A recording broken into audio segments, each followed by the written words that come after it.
What's going on, guys? Joseph Percher here. I'm going to be taking you through a leg day workout today. Wearing my little microphone, trying to give you guys some cues, some insight as to what I'm thinking about.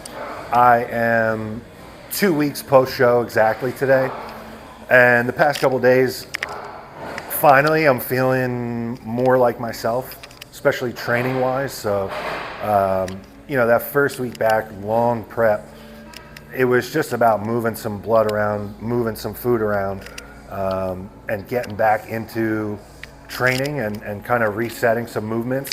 So this past week has been better.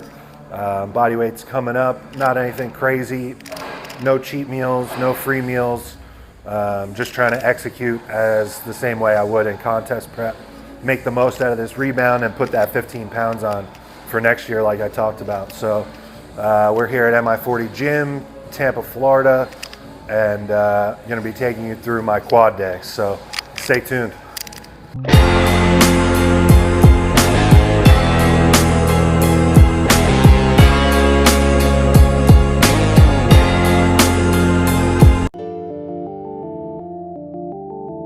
All right, guys, so I start quads with extensions always. I've always done that. I've always believed in that for myself, my clients, and I'm trying to get the quad short. I'm trying to get it contracted, and doing so at the beginning of the workout when you're still fresh makes sense. I think that's probably the time for it. And there's a couple reasons. I think getting a killer pump in the muscle will make the work that you do later on with the bigger movements more accurate, more effective. And then also from a longevity health standpoint, you get a really nasty pump on extensions to start a workout. You go to a leg press, hack squat, any of these bigger movements, and you're not going to use as much load. You're not going to need as much load. And so given that you're training near failure to failure beyond it, you're going to get all the stimulus that you need.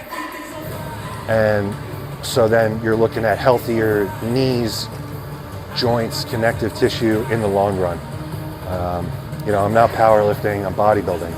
I'm using these machines and weights solely as tools to build my physique. I don't care what the numbers are. So, you guys will see the type of intensity that I bring to the extensions, and I'm just trying to make it, long story short, I could talk about strength profiles, the loading of the different prime machines, but really it just comes down to I'm trying to make these as painful as I can. So big, hard squeeze at the top, slow, deliberate, negative on the way down, just trying to make this as painful as possible. I know some people are super interested in the mechanics and the science, so I'm on this prime leg extension here, and I loaded only the mid-range peg. I'm saving the shortened loading until the end. I'll come back to the extension, do single leg extensions loaded in the stretch position. And no need for any loading on the shortened peg. It's difficult enough as it is. So just that mid-range loading.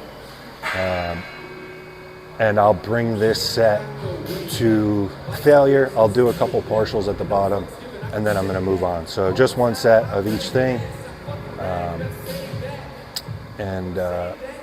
So that's everything. You'll see me do extensions, and then I move on to my bigger movements. And today I'm going to be keeping things a little bit higher rep range. I might do a rest pause on leg press, which would bring the set total somewhere around 30 reps. So extensions first, always, and then a couple main quad movements, compound movements.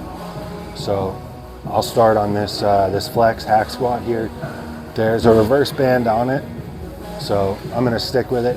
I think something, again, at the beginning of the workout, if we are talking strength profiles, having that like mid to short end range, mid to top range of the movement, overloaded, makes sense when you're still early on. So I'm going to get to more of the stretch stuff later on, but one good work set here, you know, shooting somewhere 8 to 12, something like that.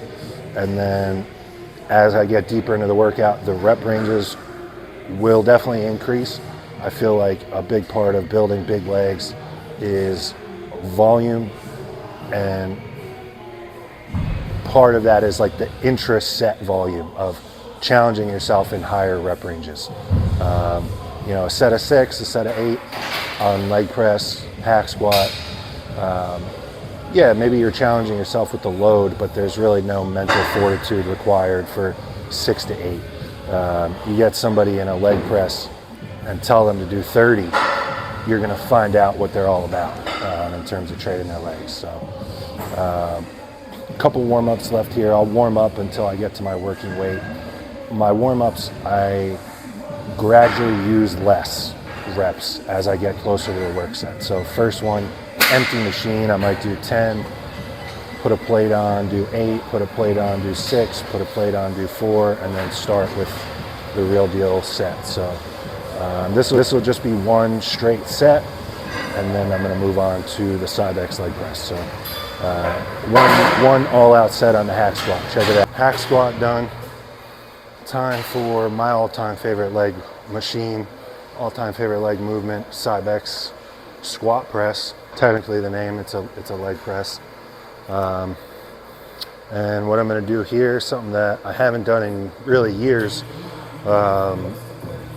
but I credit this technique with a lot of the size that I did grow on my quads. So just a challenge set, really.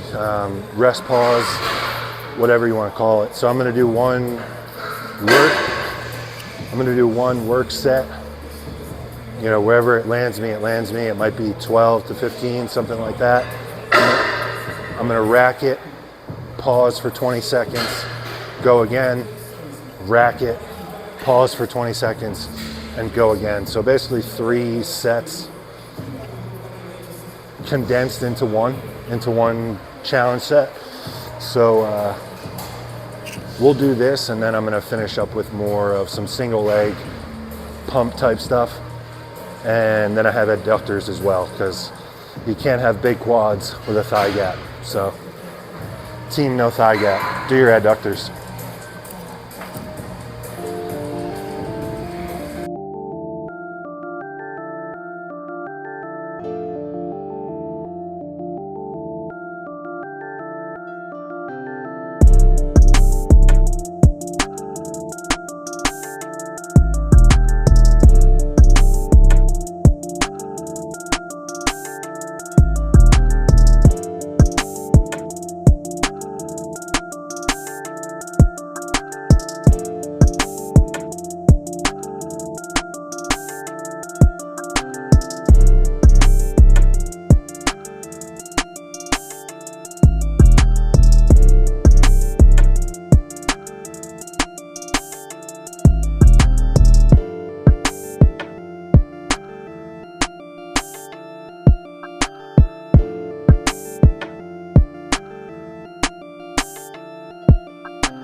All right, guys, that was quads.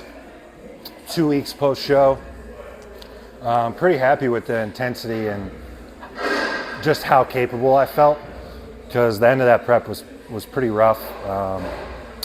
So bouncing back pretty quick. It's nice to see, because obviously training is going to drive everything that I need to do. So just quads today. I have a second hamstring, glute, calves, adductors, pretty much everything else that I'm not doing today. So that's everything. Moving forward, you guys can expect Q&A videos, day in the life training type videos like this. I may even bring somebody into the grocery store with me, have them film me while I'm there, and show you guys what I get, what my usual haul is. So just looking to share more of the process, especially immediately post-show. It can be an important time for a competitor. So that's everything for this time, and I'll see you guys next time.